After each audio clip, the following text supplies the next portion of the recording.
தமிழ்நாட்டில் இருக்கிற பெரும்பாலான அரசியல் கட்சிகள் வந்து பாஜகவுக்கு எதிர் அரசியல் அப்படின்றது தான் பண்றாங்க. இந்த ஒரு சூழல்ல நீங்க இப்படி ஒரு முடிவு எடுத்திருக்கீங்களா? எல்லா கட்சியும் பார்த்திருக்கல. அவங்க தலைவருடைய புத்தி எனக்கு தெரியும். தலைவருடைய புத்தி எனக்கு தெரியும். ராகுல் காந்தி வந்து வாக்கு திருட்டு அப்படின்ற விஷயத்தை வந்து ரொம்ப சீரியஸா பேசிட்டு இருக்காரு. ஜனநாயகத்துக்கு விரோதமா பல விஷயங்கள் நடந்திருக்கு அப்படின்னு டெல்லியிலையுமே கூட வந்து பேசியிருக்காரு. ராகுல் காந்திக்கு ஒன்றும் புரிதல் இல்லைங்க. இந்த அரசியல் சாசனத்தை அந்த புனிதத்தை கெடுத்தது உங்க பாட்டி தானியா, காங்கிரஸ் தானியா? உதயநிதியை போய் பார்த்து நான் சால்வ் பண்ண முடியும். என்னுடைய அரசியல் வயசு 54. அந்த வயசு கூட அந்த பையன்ல நான் எப்படி சொல்லணும்? துரைமுருகன் வேணா போடுவார், நான் போடுறது. விஜய் அவரோட அரசியல் வருகை சுற்றுப்பயணம்லாம் போயிட்டு இருக்காரு. ஒரு மாற்று அரசியலுக்கு வந்தா நல்லதுதான் நான் கூட விரும்பினேன். நீங்களும் சேரலான் இருந்தீங்க. விஜய்ங்கிற ஒரு டேக்கை வச்சுட்டு காரியம் நடக்குது, அவ்வளவுதான். அதிமுக விவகாரத்திலையுமே வந்து பாஜக தான் நிறைய இந்த வேலைகள்லாம் வந்து செய்யறாங்க. அப்படியான அதிமுகவில் சிண்டு முடிஞ்சு அவங்க செய்யறது அந்த மாதிரி என்ன இது பத்தி பேசினாரா சார்? உங்களுக்கு பிடிச்ச ஹீரோ? எம்ஜிஆர் பாட்டுகள் பிடிக்கும், சிவாஜியோட நடிப்பு பிடிக்கும். நடிப்பு பிடிக்கும். 89 தேர்தலில் அவங்க கொடுத்த பணத்தை வச்சு தான் நாமினேஷன் பண்ணிட்டேன். அவங்களுக்கு இப்படி சாவு வந்துட்டதேங்கிறது ஒரு வருத்தம். நல்லவர்கள் இப்படி வஞ்சிக்கப்படுகிறார்களே என்பதற்கு உதாரணம் ஸ்ரீவித்யா. ஆச்சி ராயல் குலோப் ஜாமுன் பேக்ஸ், ஒன்று வாங்கினால் ஒன்று இலவசம். குறைந்த விலை, நிறைந்த தரம், தங்கள் தேவைகள் அனைத்தும் ஒரே இடத்தில். ஜெயச்சந்திரன் சார் வணக்கம் சார். வணக்கங்க சார், பாஜகவில் வந்து இணைஞ்சிருக்கீங்க. அந்த மேடையிலே அமித்ஷா வந்து உங்ககிட்ட ஏதோ பேசினாரு. என்ன சார் சொன்னாரு? நான் போய் அமித்ஷாவை சந்திச்சு பொன்னாடை போட போனேன். ஆமாம், அதை வாங்கி உங்களுக்கு தான் போடணும். ஆமாம், I have to put this to you பண்ணார். Good good good, you are dynamic man ஆனார். பிறகு நான் இது கொடுத்தேன், அந்த முமெண்டோ, அந்த அயோத்தி கோவிலுடைய ரெப்ளிகா. அப்போ கட்டினாங்க இல்லையா ராமர் கோவில், அதை அப்படியே செஞ்சு ஸ்பெஷல் ஆர்டர் பண்ணி கொடுத்தேன். பிறகு விவேகானந்தர் சிலை வச்சார். ரெண்டுமே எனக்கு பிடித்தமான சிலைன்னார்.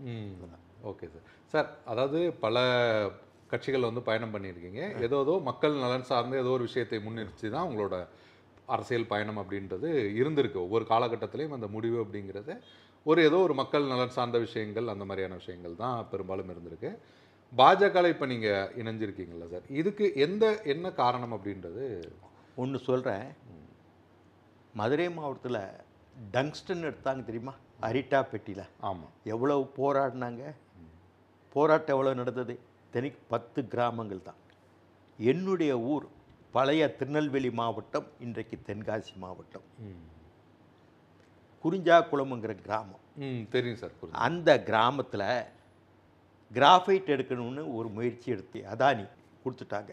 டெண்டரும் போட்டாங்க. அவங்களும் அங்கே போய் சர்வே பண்ணி சோதனைகள்லாம் பண்ணாங்க. இந்த இதுகள்லாம் போடுவாங்க இல்லையா, வெடிச்சத்தம். ஆமாம், கடுமையாக பாதித்தது. இப்படியான நிலையில் இருக்கும்போது 2023 இறுதி, அதாவது இதே செப்டம்பர் அக்டோபர் மாதம் நான் அமித்ஷாட்ட போகிறேன். எப்படி அமித்ஷாட்ட போகிறேன்னா, அப்போல்லாம் நான் பாஜகவில் சேர்வேன்னு கூட நினைக்கல. நான் திமுகவில் விளக்கப்பட்டு இனிமேல் ஒன்றும் அரசியல் வேண்டான்னு ஒதுங்கி தான் இருந்தேன். மீரட்டில் என்னுடைய நண்பர் ஒருத்தர் இருக்கார். அந்த குடும்பம் எனக்கு ரொம்ப வேண்டப்பட்ட குடும்பம். சென்னைக்கு வந்தால் இங்கே தங்குவாங்க. நான் டெல்லிக்கு போனாலும் கூட அங்கே தங்குறதுக்கு எல்லாம் ஏற்பாடு பண்ணுவாங்க.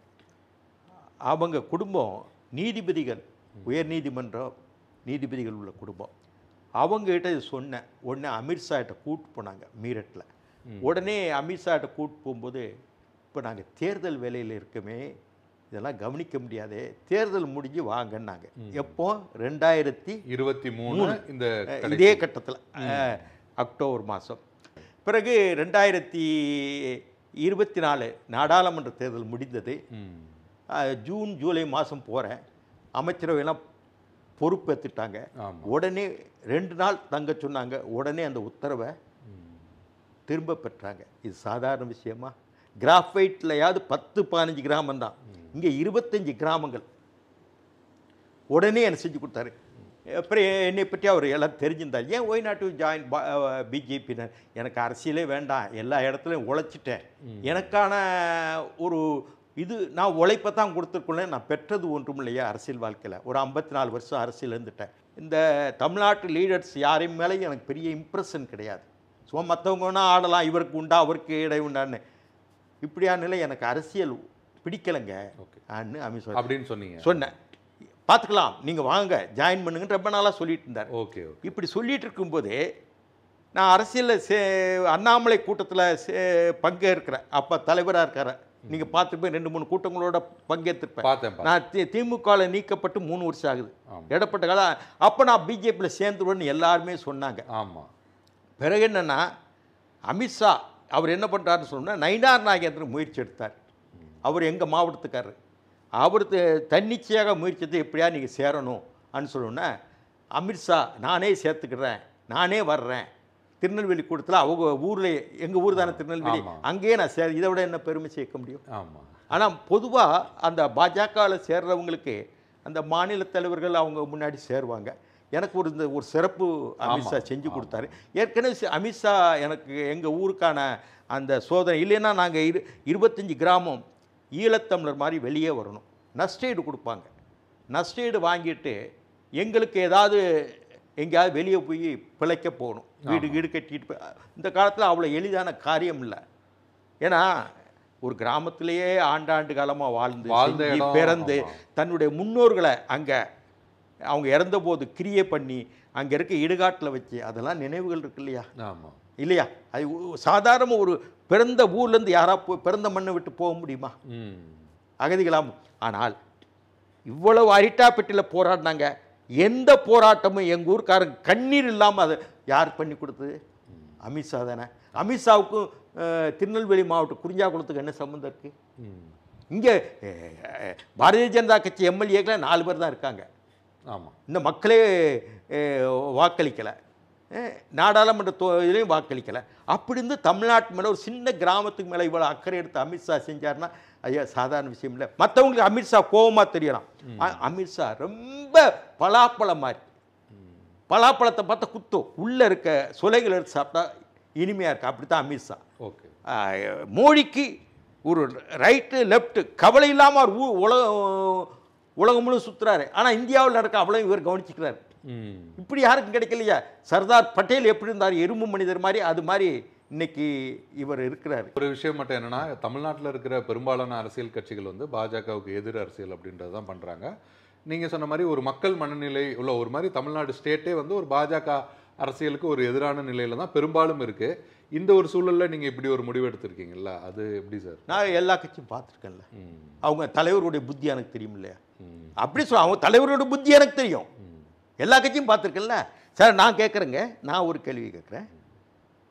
திமுக தானே எதுக்குறாங்க? 3 விஷயம் சொல்லட்டுமா? திமுக மதுரையில் கலைஞர் ஆட்சி காலத்தில், இன்னைக்கு இல்லை, ஒரு 50 ஆண்டுகளுக்கு முன்னாடி மதுரை முத்து மேயரானதுக்கு ஜனசங்கம் இந்த ஓட்டு போட்டு. ஆமாம், சேஷாதிரி. அப்போ மட்டும் பேச தெரியுதா உங்கள் ஓட்டு ஒன்று? சரி, அதுக்கு பிறகு வாங்க, எமர்ஜென்சியில் போராடும்போது ஜனசங்கமும் போராடினது. அன்றைக்கி ஏன் சேர்க்கணும்? இந்த கம்யூனிஸ்டுகளும் ஜனசங்கம் உங்களை தீண்டப்படாத ஆட்கள், நீங்கள் அவுட் காஸ்ட்டு. நான் அன்றைக்கி இவங்களை சேர்த்துக்கிட்டாங்களே. முரளி மனோகர் ஜோஷியில் அன்றைக்கி அது பொதுச் செயலாளராக இருந்தார் இல்லையா? அப்போ சேர்த்துக்கிட்டாங்க. அதுக்கு பிறகு திரும்ப வாரேன். அப்படின்னா நீங்கள் பாஜக தீண்டப்படாத கட்சி, மதவாத கட்சி, ரைட்டு. நான் சொல்கிறேன், 99 ஏன் அங்கே அமைச்சரவையில் நீங்கள் சேரணும்? சரி, 99 அமைச்சரவையில் சேர்ந்தது மட்டும் இல்லை, நான் கம்ப்ளீட்டாக அதில் இருக்கிறேன். எனக்கு நான் கண் முன்னாடி பார்க்குறேன். முரசொலி மாறன் உடல்நிலை பாதிக்கப்படுறார். ஆமாம். உடனே ஒரு சிலர் அவர் அமைச்சரவையிலேருந்து எடுக்கணும்னு சொல்கிறாங்க. வாஜ்பாய், அத்வானி தப்பு அமைச்சராக இருக்கட்டும், அவரை நீக்கக்கூடாது. அவருக்கு உரிய நம்ம மரியாதை கொடுக்கணும். திமுக நம்முடைய உறுப்பு கட்சி, கூட்டணி கட்சி. கலைஞர் வருத்தப்படக்கூடாது. இது நடந்தது உண்மை. அப்புறம் அமெரிக்காவுக்கு அனுப்புனாங்க, ட்ரீட்மெண்ட் சரியாக வரல. இப்போ இங்கே இறந்துட்டார். இறந்த உடனே பெசன் நகர் இடுகாடுக்கு வாஜ்பாய் வந்து அடக்கம் பண்ணிட்டு தான் போயிருக்கிறாரு. சாயந்தரம் அடக்கம், நான் இருக்கிறேன், சாயந்தரம் அடக்கம் பண்ணிட்டு டெல்லிக்கு போயிருக்கிறார். மறுநாள் அவர் பிரதமர் அலுவலகத்துக்கு கூட போகல, வீட்டில் தான் இருக்கிறார்.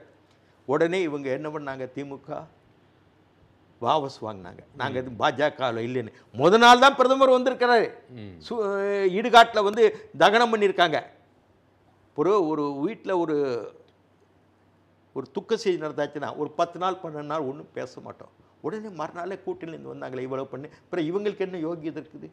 சார் அடுத்த வந்து சமீபத்தில் ராகுல் காந்தி வந்து வாக்கு திருட்டு அப்படின்ற விஷயத்தை வந்து ரொம்ப சீரியஸாக பேசிக்கிட்டு இருக்காரு. கர்நாடகாவில் கிட்டத்தட்ட 6000 பேரை வந்து வேறு மாநிலங்கள்ல இருந்து கால் பண்ணி நீக்க வச்சுருக்காங்க. நிறையா வாக்காளர்களை வந்து நீக்கி அந்த மாதிரி நிறைய விஷயங்கள் வந்து செஞ்சுருக்காங்க. ஜனநாயகத்துக்கு விரோதமாக பல விஷயங்கள் நடந்திருக்கு அப்படின்னு டெல்லியிலையுமே கூட வந்து பேசியிருக்காரு. நீங்கள் எப்படி பார்க்குறீங்க? ராகுலுக்கு என்ன புரிதல் இருக்குது? அரசியல் சட்டத்தை சிவப்பு கலர் புஸ்தகம் இருக்கு இல்லையா, EBS ஈஸ்டர்ன் பப்ளிகேஷன், அதை காட்டிக்கிட்டு இருக்காரு. இந்த அரசியல் சாசனத்தை ஒன்றும் இல்லாமல் பண்ணது இவங்க பாட்டி இந்திரா காந்தி தானே. எமர்ஜென்சி காலத்தில் 42வது திருத்தம் கொண்டு வந்து அவ்வளவு நீதிமன்றத்தின் அதிகாரம், மனித உரிமைகள், அடிப்படை உரிமைகள், மற்றபடி மாநிலங்களுடைய சட்டமன்றத்தினுடைய அதிகாரங்கள் எல்லாம் குறைச்சது இவங்க தானே. இப்போ புனிதமாக இப்போ உங்களுக்கு தெரியுதா? அந்த புனிதத்தை கெடுத்தது உங்கள் பாட்டி தானையா, காங்கிரஸ் தானையா. தமிழ்நாட்டில் இந்த ஆட்சியை கலைச்சிங்க, கலைஞர் ஆட்சியை சர்க்காரியா கமிஷன் போட்டீங்க. இந்தியாவில் 356 கொண்டு 95 முறை காங்கிரஸ் கலைச்சிருக்கு. ஒரு அரசாங்கம் மாநில அரசாங்கம் பிடிக்கலைன்னா குறைச்சிருக்கு. மொத்தம் இது வரைக்கும் 356 கிட்டத்தட்ட 110 112 தடவை பயன்படுத்தியிருக்காங்க. இப்போ அதில் 95 தடவை காங்கிரஸ் அநியாயமாக பண்ணுது. நீங்கள் என்ன கான்ஸ்டியூஷன் வச்சுட்டு காட்டுறதுக்கு என்ன யோகியது இருக்குது? இல்லை இந்த வாக்கு திருட்டு இந்த விஷயம் இல்லை, நான் சொல்கிறேங்க வாக்கு திருட்ட வர்றேன். அது மாதிரி அரசியல் சாசனத்தை திருத்தல கிட்டத்தட்ட அதிகமாக இது வரைக்கும் 130 மசோதாக்கள் வந்திருக்கு. அதில் 106 நாடாளுமன்றத்தை ஏற்றுக்கொள்ளப்பட்டு அரசியல் சாசனம் சேர்த்துருக்காங்க. இதில் இவ்வளவு திருத்தங்களில் காங்கிரஸ் கொண்டு வந்த திருத்தங்கள் 90 திருத்தங்கள். இவ்வளவும் பால்படுத்தியிருக்கீங்க. இப்போ ஓட்டு திருட்டுன்னா எந்த வகைன்னு அவங்க தான் கேட்குறாங்க. நீங்கள் அஃபிடவிட்டு கொடு, சத்தியபிரமா இந்த ஊரில் ஓட்டு திருட்டு போட்டுன்னு எலெக்ஷன் கமிஷன் கேட்டதுக்கு அதுக்கு ஏன் கொடுக்க மாட்டேன்னீங்க? அதே மாதிரி இந்த ஓட்டு திருட்டு அன்னு சொல்லி இவர் யார் சொன்னாங்களோ அதே நான் தப்பாக சொல்லிட்டேன்னா அந்த நபரே சொல்கிறார். இவருக்கு அட்வைஸ் பண்ணியிருப்பார் இல்லையா, அந்த நபரே சொல்லியிருப்பார். இந்த ராகுல் காந்திக்கு ஒன்றும் புரிதல் இல்லைங்க சார். அடுத்ததாக வந்து இப்போ அதிமுக விவகாரத்துலேயுமே வந்து பாஜக தான் நிறையா இந்த வேலைகள்லாம் வந்து செய்கிறாங்க. அவங்க தான் அதிமுக வந்து ஒரு துண்டாடியோ இல்லை ஒன்று சேர்த்தோ வந்து அந்த இடத்த பிடிக்கிறதுக்கான வேலைகளை வந்து செய்கிறாங்க அப்படின்ற கருத்து இல்லை. அமித்ஷா என்ன பேசுகிறேன், நான் இங்கே ரிப்போர்ட்லாம் அனுப்புகிறேன். அமித்ஷாட்ட பேசுனீங்க? அதெல்லாம் கிடையவே இல்லை. அவங்க தமிழ்நாட்டில் வந்து தங்கள் கட்சி வளர வேண்டும், இங்கேயும் சட்டமன்றத்தில் அவங்களுடைய உறுப்பினர் செல்ல வேண்டும், நாடாளுமன்றத்தில் ஒரு கணிசமான உறுப்பினர் பெற வேண்டும் தான் நோக்கத்திற்காங்க இல்லையா. அப்படியான அதிமுகவில் சிண்டு முடிஞ்சு அவங்க செய்கிறது அந்த மாதிரி என்ன இது பற்றி பேசினாரா சார்? அந்த எண்ணமே அவருக்கு இல்லை. அந்த எண்ணமே இல்லை. கேரளாவிலையும் தமிழகத்திலையும் ஒரு சிறப்பு திட்டங்களை கொண்டு வந்து பாஜகவை நிலைநிறுத்த வேண்டும் தான் நினைக்கிறாங்க இல்லையா. அதிமுக சேதாரமன்னு அவங்க யார் நினைக்கல. இப்போ சேதாரமன்னு நினைச்சான்னா இப்போ திமுகவில் அவ்வளோ ஈடியும் ஒரே நாள் ரைட் பண்ணி அவ்வளோ உள்ளெடுத்து போட்டுக்கலாம். சார் விஜய் அவரோட அரசியல் வருகை சுற்றுப்பயணம்லாம் போயிட்டு இருக்காரு. நீங்களும் பவன் கல்யாண் கூட்டிகிட்டு வந்து இங்கே கூட்டங்கள்லாம் நடத்துனீங்க. இப்போ விஜயோட அரசியல் வருகையெல்லாம் இல்லை விஜய் நான் ஒரு கட்டத்தில் ஒரு 2 வருஷம் 2.5 வருஷத்துக்கு முன்னாடி விஜய் வரப்போறாருன்னு வரட்டும், ஒரு மாற்று அரசியலுக்கு வந்தால் நல்லது தான் நான் கூட விரும்பினேன். ஐயோ பைய சேரலான் இருந்தீங்களா? இல்லை சேரலாம். இல்லை நான் எனக்கு அரசியலே வேண்டான்னு தானே சொன்னேன்ல உங்ககிட்ட. அமித்ஷா கம்பல் எனக்கு போதும், எல்லாரையும் பார்த்தாச்சுலாம் அரசியலே வந்து ஒரு பம்மாத்து வேலையாக இருக்குது, வேண்டான்னு தானே இருந்தேன். நான் அதுக்கு மேலே ஒரு அரசியல் பணிங்கிறது கட்சியில் சேர்ந்தான் கிடையாது. எவ்வளோ பணிகள் இருக்குது இல்லையா. ஆமாம். நான் இது வரைக்கும் நான் 3 வருஷம் எந்த கட்சியில் இல்லை, என்கிட்ட பேட்டி நீங்களே 2 பேட்டி எடுத்துருக்கீங்க. எனக்கு அந்த அங்கீகாரம் நீங்கள் கொடுக்க இல்லையா. நான் மனசில் பட்டதை பேசுவேன். அதான் பலமும் பலவீனமும் எனக்கு புரியுதா. நான் உதயநிதியை போய் பார்த்து நான் செலவு பண்ண முடியாது. என்னுடைய அரசியல் வயசு 54. அந்த வயசு கூட அந்த பையனில் நான் எப்படி செலவு பண்ண. துரைமுருகன் வேணால் போடுவார், நான் போடுறதுக்கு தயாரில்லை. அதனால தான் நீக்கப்பட்ட விஜய் வந்துங்க மாற்று அரசியலுக்கு வருவார். ஒரு சினிமா நடிகரே, எல்லாருக்கும் தெரிஞ்சவர், எல்லார் வீட்டுக்கு போனவர் வரட்டும்னு நான் நினச்சேன் ஒரு 2.5 வருஷத்துக்கு முன்னாடி. அதுக்கு அதனால தான் தினமணியில் கூட கட்டெழுதி வரட்டும், ஒரு மாற்று அரசியல் தமிழ்நாட்டில் வேண்டும், மாற்று அரசியல் தமிழ்நாட்டில் வேண்டும் என்று தான் எழுதினேன். விஜயை ஆதரிக்கலை. அதை இவர் கொண்டு வரட்டும்னாரு. படிப்படியாக பார்க்கும்போது அவங்க போக்குகள் நம்மளும் அரசியலை கவனிச்சிருக்கோம் இல்லையா. இவங்க சினிமா பாணி போக்கிலேயே இருந்தான்னா சரியாக வராது. நான் அவர் அந்த ஆரம்ப கட்டத்திலே கீழே இறங்கியிருக்கணும். எம்ஜிஆர் என்னைக்கு விளக்கப்பட்டாரோ மறுநாளே அவர் மறுவாரமே அங்கே மதுரைக்கு போகும்போது மக்களை சந்திச்சிட்டார் இல்லையா. பாண்டியன் எக்ஸ்பிரஸில் ஏறுறாரு இங்கே 7 மணிக்கு எழும்பூரில். மறுநாள் இரவு 7 மணிக்கு தான் அங்கே சேர்றாரு. போய் சேர்றாரு. கரெக்ட். 24 மணி நேரம் மக்களை அங்கங்கே சந்திக்கிறார்ல, அங்கங்கே சங்கிலி போட்டு நிப்பாட்டிட்டாங்கல்ல. ஆமா. எல்லா ஊரையும் அதே ஒரு பிரச்சாரம் ஆகிப்போச்சு. ஆமா. அது மாதிரி போயிருந்தா நல்லா இருந்திருக்கும். இவங்களுக்கு ஆலோசனையும் சரியில்லை. இது சில புஷி ஆனந்தம் கூட பாண்டிச்சேரி அரசியலுக்கு சரியாக வருவான். தமிழ்நாட்டு அரசியலில் பாண்டிச்சேரியில் இருந்தவங்க தமிழ்நாட்டு அரசியலுக்கு யாராவது வந்திருக்காங்களா? பாண்டிச்சேரிக்கு போயிருக்கிறாங்க. மோகன்குமார் மங்கலம் போயிருக்காரு. ஆமா. அது மாதிரி தமிழ்நாட்டு அரசியலுக்கு அவங்களுக்கு என்ன தெரியும்? இப்போ நாகர்கோவிலில் கலியாக்காவில் இருக்குது, அங்கே போய் என்ன அவர் என்ன கவனிப்பார் புஷி ஆனந்த்? விஜயங்கிற ஒரு டேக்கை வச்சுட்டு காரியம் நடக்குது, அவ்வளோதான். இது நாள்பட என்னாச்சு? சிரஞ்சீவி என்னாச்சு? நல்ல வரவேற்பு, பூமாலையால் பூக்களை அள்ளி கொட்டினாங்க. அந்த பேரணி நடந்தது திருப்பதியில். என்னாச்சு இப்போ? சரி சார், நீங்க சின்ன வயசுல இருக்கும்போது நீங்க சினிமா படங்கள் பார்க்கறது அப்படிலாம்? ஆமா. உங்களுக்கு பிடிச்ச ஹீரோ யார்? எனக்கு பிடிச்சவர் சிவாஜி கணேசன். சிவாஜி கணேசன். அவரோட எம்ஜிஆர் பாட்டுகள் பிடிக்கும் ஈக்குவலி. Okay okay. எம்ஜிஆர் பாட்டுகள் பிடிக்கும், சிவாஜியோட நடிப்பு பிடிக்கும். சிவாஜி படத்துல உங்களுக்கு ரொம்ப பிடிச்ச படம்னா எது சார்? பாசமலர். அந்த சிஸ்டர் பிரதர் பாண்டியன், கட்டபொம்மன், வீரபாண்டிய கட்டபொம்மன். எம்ஜிஆர் படத்துல எங்க வீட்டு பிள்ளை.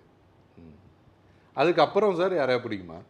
அதுக்கு பிறகு எனக்கு நல்ல ஹீரோங்கிறது கமலஹாசன் நல்லா நடிச்சிட்டு வந்தேன். நீங்களே ஒரு சிவகுமார் சாயலில் தானே சார் இருக்கீங்க? சிவகுமார் எனக்கு பிடிக்கும். என்ன நல்ல நெருங்கிய நண்பர்.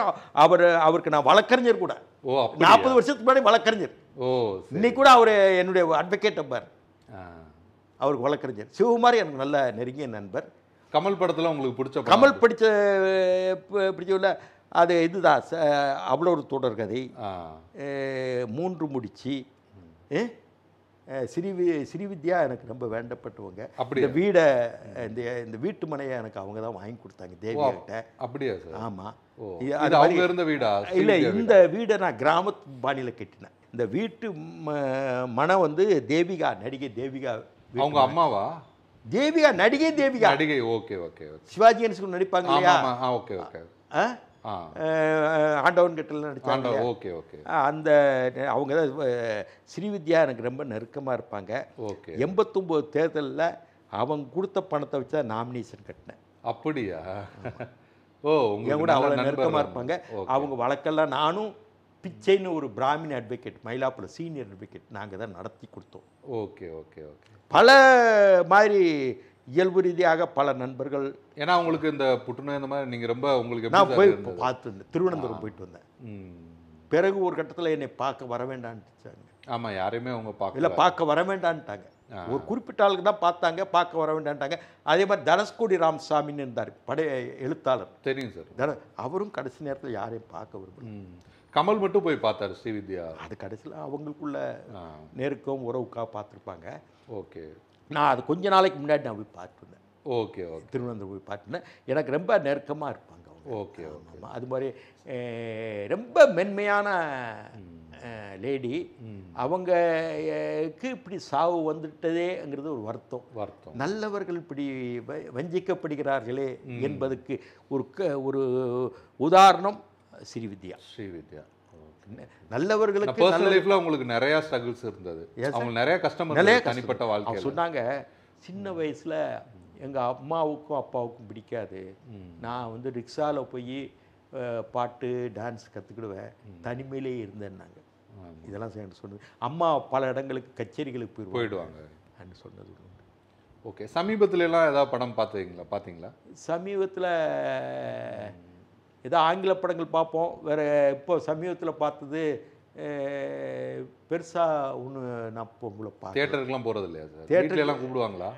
வீட்டில் எல்லாம் ஏதாவது கூப்பிடுவாங்களா? வீட்டிலேயே மனைவி இல்லையா 10 வருஷம் இல்லைன்னா போவோம். 10-12 மற்றவங்க கூட போகிறதுக்கு இல்லை.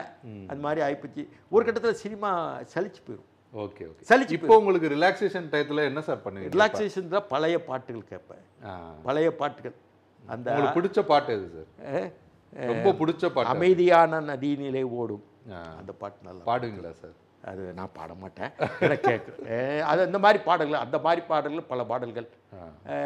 ரோஜா மலரே ராஜகுமாரி, இந்த மாதிரி பாடுகள். குறையொன்றுமில்லை ஒரு பாட்டு வரும். இவர் நடித்தார் இல்லையா அந்த கன்னட நடிகர் பேர் என்ன, பிரகாஷ் ராஜா. பிரகாஷ்ராஜ். அந்த இது அதில் வரும் அந்த பாட்டு. அது வந்து சினிமா பாட்டாக வரும். அது வந்து ராஜாஜி எழுதின பாட்டு இல்லை, பாட்டு எம்எஸ் சுப்புலட்சுமி பாட்டு இல்லை. இந்த மாதிரி பல பாட்டுகள் மனசில் அதெல்லாம் பிடிக்கும். அதே மாதிரி இது மாதிரி 3 இதில் ஸ்ரீவித்யா பாடுவாங்க இல்லையா, ஆமாம், அந்த மாதிரி பாடல்கள்லாம் கொஞ்சம் ரசிப்பேன். ஒரு 60, 70, 80 பாடல், கிட்டத்தட்ட 1000 பாடல் இருக்குது. நைட்டில் அப்படியே போட்டு கேட்டுட்டு படிச்சுட்டு இருப்பேன். Okay okay. வேற நான் ட்ராவல் ரொம்ப இன்ட்ரெஸ்ட். ஒரு மனசு ஒரு மாதிரி இருக்குது, கஷ்டம்னு வராது, ஏதோ ஒரு சிந்தனை. ஆனால் உடனே டிக்கெட் போடுவோம், ஃப்ளைட் டிக்கெட்டு, பிரம்மபுத்திரா ஆற்று பக்கம் போய் 2 நாள் அப்படியே இருந்துருவேன். ஓ, இல்லைன்னா இந்த பாலைவனம் இருக்குல்ல, தார் பாலைவனம், ஆமாம், அங்கே போயிடுவேன். இல்லைன்னா அப்படியே திருவனந்தபுரம் அந்த இது இருக்கு இல்லையா, பீச் இருக்கு இல்லையா, அங்கே போய் ட்ராவல் அப்படின்றது ட்ராவல் ரொம்ப எனக்கு பிடிக்கும். அதே மாதிரி கன்னியாகுமரி முக்கடல் சங்கமம் எனக்கு பிடிக்கும், கோவளம் பீச் பிடிக்கும். அதே மாதிரி மைசூர் நகரம் எனக்கு பிடிக்கும். நம்ம பிரம்மபுத்திரா நதி தீரம் அஸ்ஸாமில் பிடிக்கும். அது மாதிரி காசி பனாரஸ் பல்கலைக்கழகம் அது எனக்கு பிடிக்கும். அதே மாதிரி ராஜஸ்தான் பாலைவனம் டால் லேக். பிறகு வெளிநாடு எடுத்துக்கிட்டான்னா லண்டன் அதிகமாக போவேன். சுவிட்சர்லாந்து உள்ள அந்த ட்ரெயினில் பயணிக்கலாம். Okay okay. பிறகு இன்னொரு பயணம் இருக்குன்னா, நீங்கள் கோபன்கேகன்லேருந்து நார்வேயோ ஏதோ ஒரு போகிற இடம், கடலுக்குள்ளேயே போகும். Okay okay. தண்டவாளம் கடல்லே இருக்கும். அப்படியே பயம் இருக்கும். அந்த நம்ம கண்ணாடி இருக்குல்ல, ட்ரெயின் கண்ணாடி, அந்த கடல் தண்ணி மேலே விழும். இந்த மாதிரிலாம் சில பயணங்கள். சோவியத் நாடு போயிட்டு வந்து ரொம்ப சங்கடப்பட்டேன். அந்த சீதோஷன் அந்த இது வந்து காலநிலை எனக்கு ஒன்று வரல. Okay okay. இப்படியாக அதே மாதிரி ஆஸ்திரேலியாவில் நீங்கள் மத்திய ஆஸ்திரேலியாவில் போனான்னா இந்த ட்ராவல் இருக்குது, பாலைவன ட்ராவல், ரசிச்சுட்டே போகலாம். பாலைவனத்தில் சில பாம்புகள் இருக்கும், அது கடிச்சா ஆபத்து. Okay okay. படத்தில் பார்த்துருக்கேன். ஆமாம், பல பாம்புகள் உண்டு. அதே மாதிரி நீங்கள் வந்து ஈஜிப்ட் நைல் தீரம் 7 8 நாடுகளுக்கு போகுது. இன்னும் நீங்கள் போகணும்னு நினச்சிட்டு இருக்க இடம் ஏதாவது இருக்கா? நான் போகணும்னு நினைக்கிறது தென் அமெரிக்கா, அந்த பிரேசில் அமேசான் ஃபாரஸ்ட் இருக்கு இல்லையா, ஆமாம், அந்த இடத்துக்கு போகணும்னு நினைக்கிறேன். இன்னும் போக முடியல. அதே மாதிரி அந்த சிலி, பெரு அந்த மேற்கு புறம் அந்த சின்ன சின்ன ஐலண்டுகளாக இருக்கும், அந்த இடத்துக்கு போகணும்னு நினைக்க போக முடியல. போகணும். அதே மாதிரி கோஸ்டிகான்னு ஒரு இது இருக்குது பனாமா பக்கத்தில், அங்கே வந்து ஐநாவுடைய பல்கலைக்கழகம் இருக்குது. Okay okay. நான் பார்த்துருக்கேன். அப்படியே இயற்கையை ஒட்டி பச்சை பசேலுன்னு அந்த யூனிவர்சிட்டி துறைகள்லாம் இருக்கும். கோஸ்டிகா. ஓகே. அங்கே ஐநா பல்கலைக்கழகம் இருக்குது. அருமையான ஒரு இயற்கை சூழ்நிலையோட அந்த கட்டடங்கள் அமைஞ்சு அந்த பல்கலைக்கழகம், அது இயற்கையாகவே அங்கே இருக்கவங்க படிக்கும்போது இப்படியெல்லாம் நம்ம பல்கலைக்கழகம் இருந்தது, நம்ம ஏன் படிக்க போகலை, இங்கெல்லாம் வரலைன்னு ஒரு ஆசை மனசுக்குள்ளே வரும். கண்டிப்பாக. ஆனால் ஆக்ஸ்போர்டுக்கு போவேன், கேம்பிரிட்ஜுக்கு போவேன், ஏல் போவேன், எல்லா அந்த நாடுகளுக்கு போனால் பழைய பல்கலைக்கழகங்களுக்கு போயிட்டு வருவேன். Okay sir. இப்போ அரசியல் களத்தில் உங்களுக்கு அறிமுகமான தலைவர்கள் அப்படின்னா இங்கே இருந்த பெரும்பாலான தலைவர்கள் உங்களுக்கு அறிமுகம் உண்டு. ஆனால் அரசியல் களத்தில் என்னோட நண்பன் சொல்லலாம் அப்படின்னா யாராவது இருக்காங்களா சார்? நண்பர்னு சொல்லும்போது எனக்கு வந்து பவன் கல்யாண் இருக்கார் இன்னைக்கு. அதே மாதிரி ராம்விலாஸ் பாஸ்வான், அவர் எமர்ஜென்சி நேரத்தில் என் ரூம்லேயே வந்து தங்கியிருந்தார். ஓகே. அதே மாதிரி அண்ணாமலை நல்ல நண்பர் தான், சகோதரர் தான். நான் பாரதிய ஜனதா கட்சி சேர்றதுக்கு முன்னாடி அவர் நல்ல நட்போடு தான் இருந்தார். ஓகே. தமிழறிவு மணியன், பழக்கருப்பையா, நாங்கள் இப்போ எல்லாம் ஸ்தாபன காங்கிரஸ் இருந்தார்கள். ஆமாம். பிறகு வேறு ஆள்களோட எனக்கு பெரிய சிநேகிதம் இல்லை. Okay okay.